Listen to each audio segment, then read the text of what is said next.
Hey guys, my name is Lydia. Today I want to show you how to make a super easy orange creamsicle popsicle. So basically I came up with this recipe because I had orange soda on hand, which I never do, but I had it and I was like, I got to get rid of it. So you'll need some popsicle molds, your orange soda, and just your favorite ice cream. I'm using Tillamook, I believe that's what it's called, old-fashioned ice cream.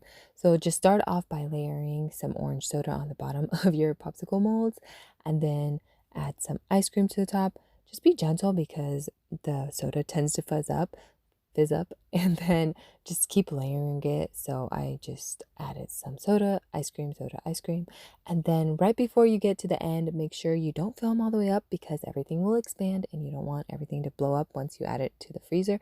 So just leave like a little bit of room.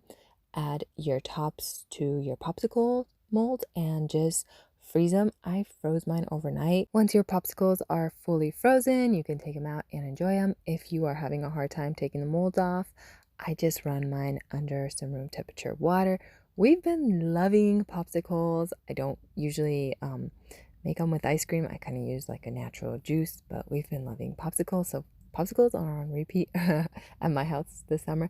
I really like the ice cream portion of the popsicles. I'm just not a big fan of soda in general, so that's why I was trying to get rid of the soda. But anyways, I hope you guys enjoyed this. This is not really a recipe. Hopefully it just inspires you to, I guess, make some popsicles or, just enjoy summer treats and stuff like that. So yeah, I'll see you guys next time. Bye.